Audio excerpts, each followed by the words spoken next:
আমাদের আজকের রেসিপি ফুলকুল চাটনি। টক ঝাল মিষ্টির এই চাটনি আপনাদের জিভের স্বাদ আরও বাড়িয়ে দেবে। যারা টোপা কুল পছন্দ করেন তারা অবশ্যই এটা করে একবার দেখবেন।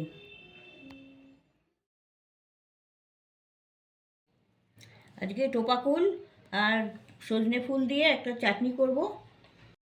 টোপা কুলগুলো ভালো করে ধুয়ে নিয়েছি। ধুয়ে এখানে এই যে কাটিগুলো আছে, এখানে এই যে ছোট ছোট কাটি আছে, এগুলোকে এরমভাবে টেনে ছিঁড়ে দিতে হবে, দিয়ে আর এরমভাবে ফাটিয়ে নিতে হবে।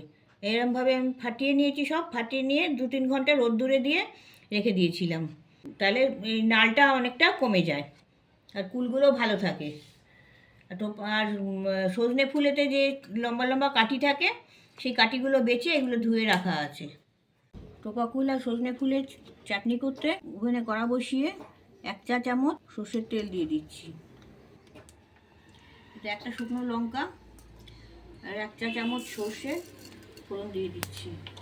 ফোড়নটা একটু ছড়িয়ে নেব। এটা করে গেছে।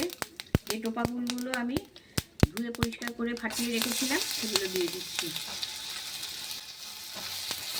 সজনে ফুলেও যে উপকারিতাটা আমরা পাই, টোপা ফুলেও আমরা সেই একই উপকারিতা পাই। এতে ভিটামিন সি আছে প্রচুর, অ্যান্টিঅক্সিডেন্ট আছে, যা আমাদের শরীরের রোগ প্রতিরোধক ক্ষমতা বাড়ায় আর তাছাড়া হজম শক্তি বৃদ্ধি করতেও সহায়তা করে। ভাজা হয়ে গেছে, আমি একটু জল দিয়ে দিচ্ছি। আমরা সজনে ফুলেও ওই একই উপকারিতা পাই, সেই জন্য এই বসন্তকালে সজনে ফুলটা খাওয়াও যেমন উপকারী, তেমনি টোপা ফুলটাও খুব উপকারী। এতে চাটনি আচার সব রকমই হয়। আজকে আমি চাটনি করছি, আচারটা অন্য একদিন ভিডিও করে দেখাবো। স্বাদ মতো নুন দিয়ে দিচ্ছি, 1/2 চা চামচ হলুদ দিচ্ছি। যে ফুলটা ধুয়ে পরিষ্কার করে রেখেছিলাম সে ফুলটা দিয়ে দিচ্ছি। একটু জল দিয়ে দিচ্ছি, চাটনি তো একটু ঝোল রাখতে হবে, একটু জল দিতে হবে। টোপা কুলগুলো যখন সেদ্ধ হবে তার সাথেই এটা একটু ঘন হয়ে আসবে। 50 গ্রাম মতন চিনি দিয়ে দিচ্ছি। টোপা কুলটা এমনিতেই খুব টক, মিষ্টিটা একটু বেশি না হলে পরে খেতে ভালো হবে না।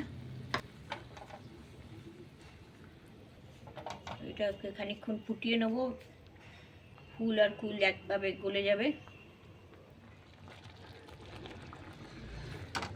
কুল আর ফুল সবই গলে গেছে, গ্রেভিটাও বেশ ভালো হয়েছে। আমাদের কুল আর ফুলের চাটনিটা তৈরি হয়ে গেছে। সজনে ফুল সম্বন্ধে আরও অনেক রেসিপি আমাদের আছে, ডেসক্রিপশন বক্সে প্লেলিস্টের লিঙ্ক দেওয়া রইল, দেখে নেবেন। এবার আমি 5 ফোড়ন একটু শুকনো খোলায় ভেজে গুঁড়িয়ে এতে দিয়ে দিচ্ছি। আপনারা নিশ্চয়ই জানেন 5 ফোড়নে কী কী দেওয়া থাকে। এতে মেথি, কালো জিরে, মৌরি, সর্ষে আর সাদা গোটা জিরে দেওয়া আছে। এবার আমি এটা নামিয়ে নিচ্ছি। আমাদের চাটনি তৈরি হয়ে গেছে। এই সময় এই চাটনিটা খাওয়া খুবই উপকারী আর ভীষণ টেস্টি। লাঞ্চে, ডিনারে শেষ পাতে এই চাটনিটা অবশ্যই রাখবেন।